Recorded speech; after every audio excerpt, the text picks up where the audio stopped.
Hello there, and you are there, and I am here. This is Killin Time. Today I want to have a look at a statement made about one particular element or piece of evidence, I suppose you could say, against Luke Mitchell, and how the authors that are, making a name defending Luke Mitchell's innocence, how they deal with this little fact. What I'll do is I'll play a couple of, I'll play a quick clip, and we'll kind of look at the truth behind what's being said. Let's get on with it just now, and then we can make this a quick one today, hopefully. But here we go, Mr. Forbes. A pen knife. I'll let you show the camera, right? That's a pen knife there. Right. What size of my hand? Aye. Luke Mitchell the biggest. had what they called a missing knife, right? It was a pen knife sheath. It's a legally held weapon. You can carry it in your pocket on every day. It's not got a lock back. If it's got a lock on it, it's illegal. But it's a 40mm blade. And they called it the missing knife. The missing knife, they took the sheath for the home and used it as evidence in court. And they took the knife 3 months later, and they're asking him during his interrogation. I use the word interrogation because everybody accepts, including the court, except that a 14-year-old boy was interrogated by police. No support, no solicitor or that. And where's the fucking missing knife? And he says, you've got it. He says, well, you showed me a photograph, you've taken a photo. So the police have got a knife in their custody, the photograph, and they're asking him, where's the fucking knife? Where's the knife? They've got it. And I'm laughing because it's that stupid. So that's the first one. The second. There we go. So, Mr. Forbes' statement there about the missing knife. Now, on the face of it, there's not really a problem with what Mr. Forbes said, apart from the fact that everything he said is wrong. So, first, let me cover something up, because when it comes to knives and blades and whatnot, it's actually something that I know about through swords. There's my geekdom. So, what I think is really important and a lot of people don't know is the difference between a knife and a blade. It can seem just like a twist of English, but really it's not. A knife is something that can be used as an implement or a tool. For example, you can have like your butter knives and things like that as well. So it's considered a knife. A blade is a melee weapon, and it's absolutely totally something different. It's a sharpened edge. You kind of should know that. I shouldn't really have to go to the difference between a blade and a knife. Those are two totally different things. However, when we look at the video with Mr. Forbes and Mr. Patter, we see that 5-0 shows a pen knife, one Swiss Army knife, something that you would use on a camping trip or a fishing expedition. Quite mundane, everyday. Quite a lot of young boys have them. I had one when I was a kid when I used to go camping. Those things in reality are useless. They really, if you wanted to do anything in depth with them, they don't have the versatility that you would need. And I agree, they certainly couldn't be used to inflict injuries on someone like Jodi Jones had. But the reality is, that's not what's claimed. A skunting blade and a Swiss Army knife are two totally different implements. For example, a skunting blade itself is used for hunting mostly. Things like fishing, maybe rabbit baiting, things like that. These blades are used to cut up animals. They aren't used as some small thing to cut a fishing line. These things are used to take off flesh and cut open animals. So the idea that it couldn't be used to cut open a person of flesh when it's used to do the same two animals is a stretch. But they cover it up by saying it's just a simple penknife. Now, obviously, we've shown pictures of what the sheath should look like. I will show a reference for what the wooden handled knife should look like as well, that goes with the sheath itself. But one of the most important things we have to look at from Mr. Forbes' conversation with 5-0 here is Mr. Forbes claims that the knife was in the custody of the police already, and they were questioning Luke as to its whereabouts when they had it. Before we go any further, what I'll do is I'll play a little quick clip of Ms. Lean, and then I'll jump back onto this subject, because actually I think if I put this here, this might make more sense here actually. So let's see what Ms. Lean had to say about this. This comes off the back of the video that I made initially, and Ms. Lean made a reply titled, quote, "Keeping the record straight."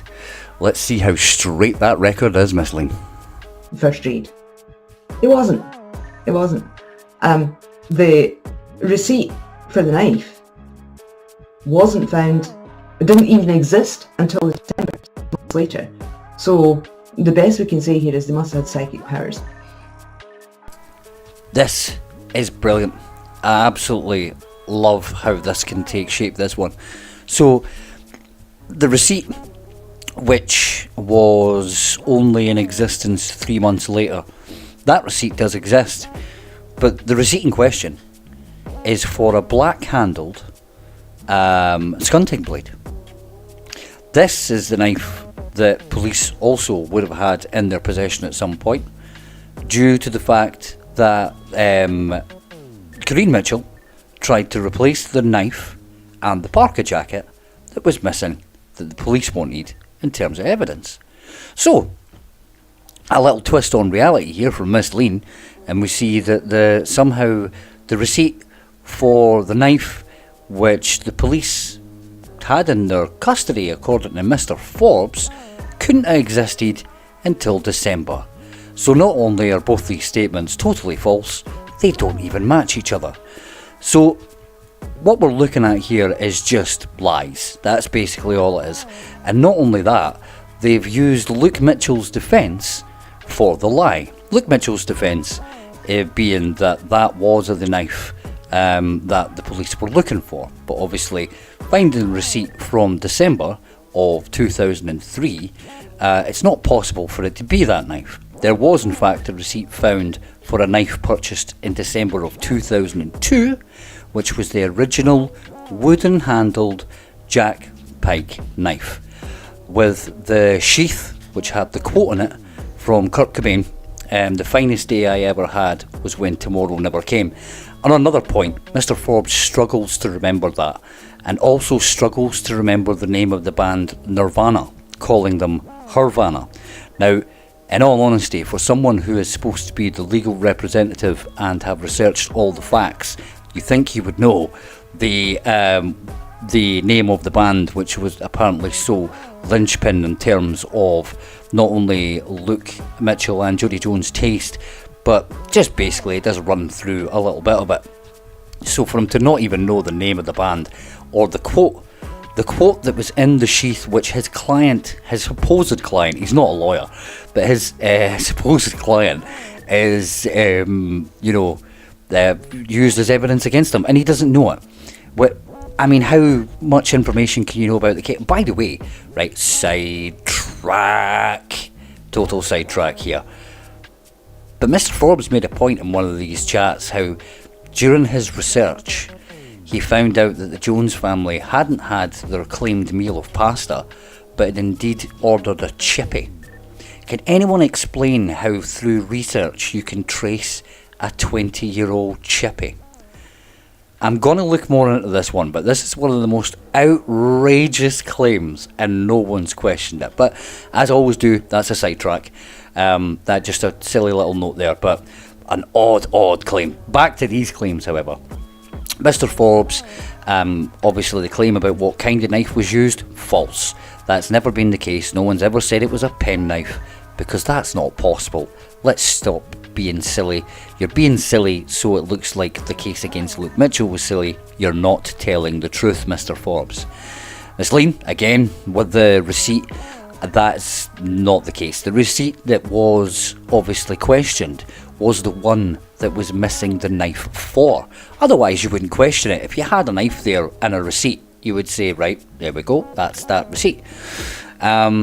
Mixing things to make Luke Mitchell look innocent is just lies.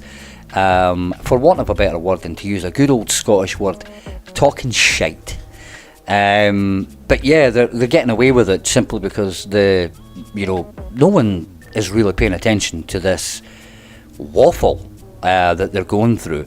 I have done a lot, obviously, and listened to a lot of podcasts, and I see where things just don't make sense. And the chippy's one thing. You can't trace a 20-year-old chippy. Don't be silly.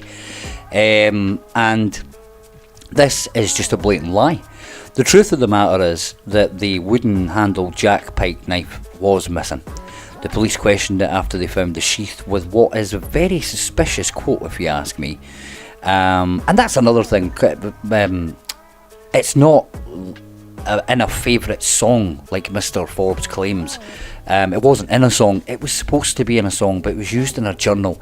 Again, the lack of actual proper information and facts that are simple to look into when it's so important to him. It speaks volumes, guys. If you can't see through that, then I can't help you. I know guys that have been paying attention to this for years will probably think this is nothing new. I don't know if you guys have got any hair left, but I've got a rash on my forehead for the amount I've been rubbing it listening to this kind of stuff. There is no truth in what Scott Forbes claims. Absolutely none. The police did not have the knife, and the knife still has not been found. If you would like, I could make it make sense short, where it's just them talking about a missing knife, and now suddenly receipts are found, everything's explained, the police had the knife all along. It's bollocks, guys. And this is one of the most ridiculous lies, and as I say, it's straight out of the defence.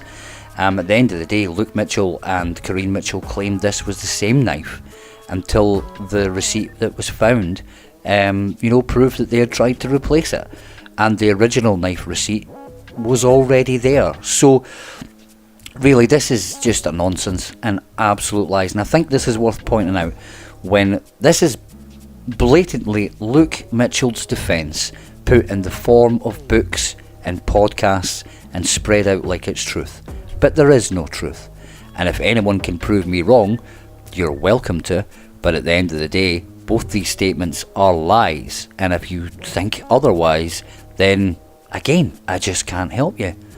What do you think, guys? Why do people just ignore the fact that this is Luke Mitchell's defence being replayed in the public?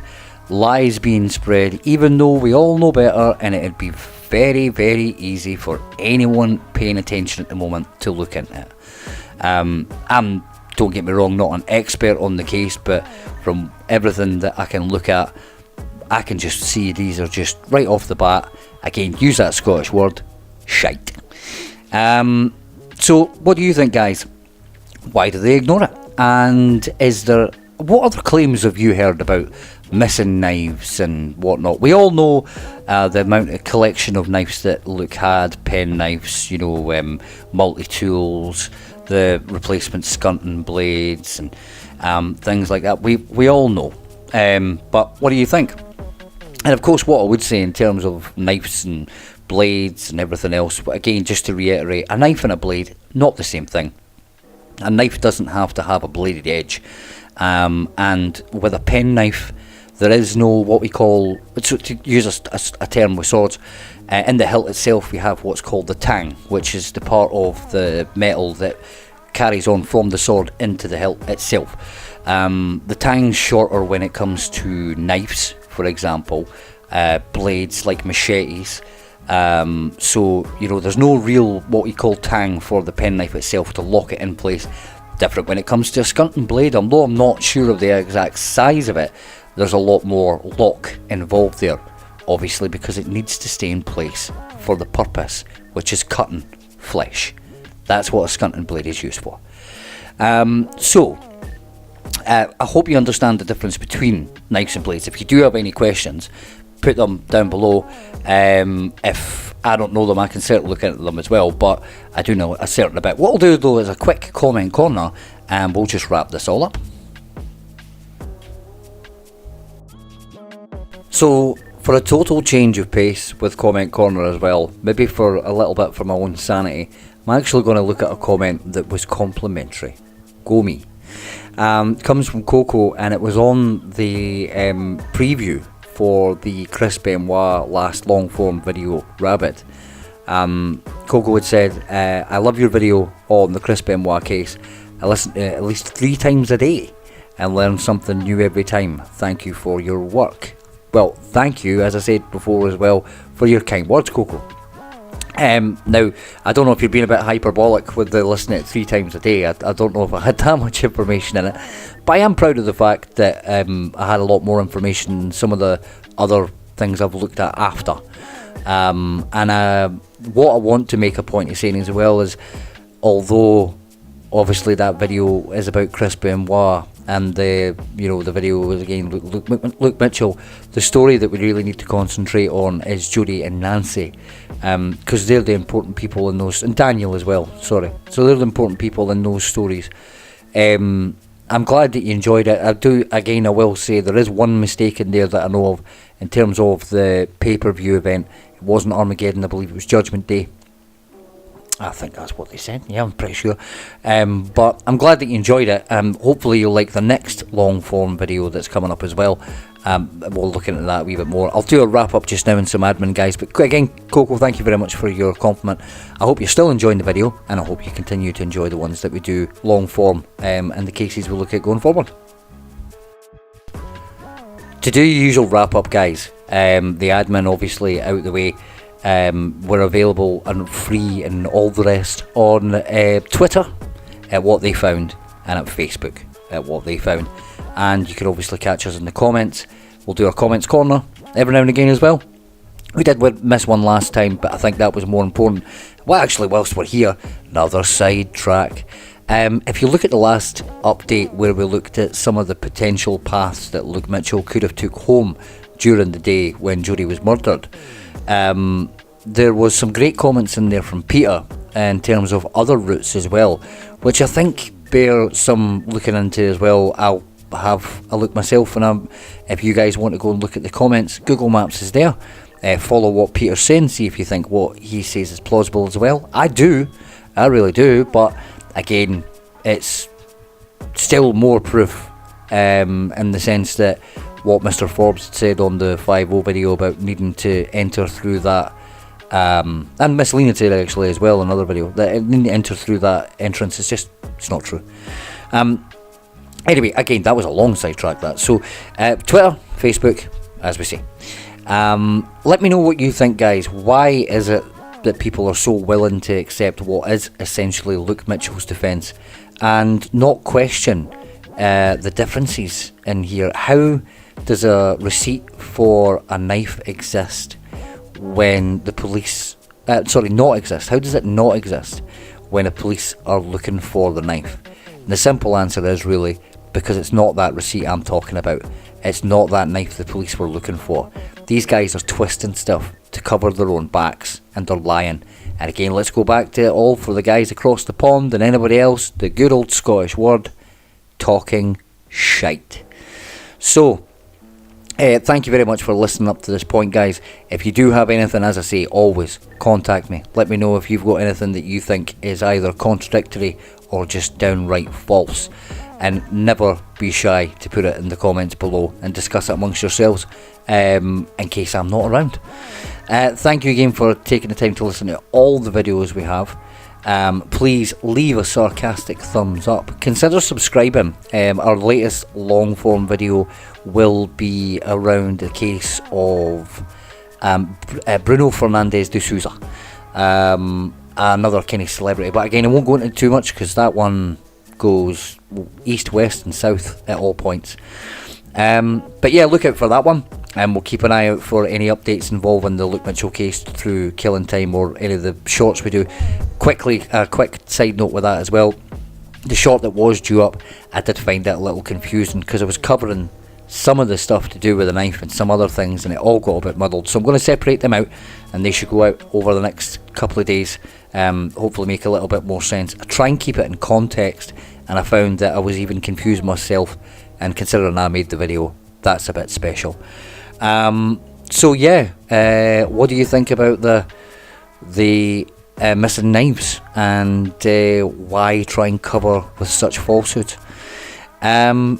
I'd honestly love to hear people defending this, and there will be someone in particular, I think, that will try and defend this. You're welcome. Go on, bash on. Otherwise, guys, please, as I say, leave your sarcastic thumbs up. Do leave a comment and consider subscribing to the channel if you like anything we're doing or going to do going forward. And remember, don't be a Derek. Enjoy the rest of your day. Bye.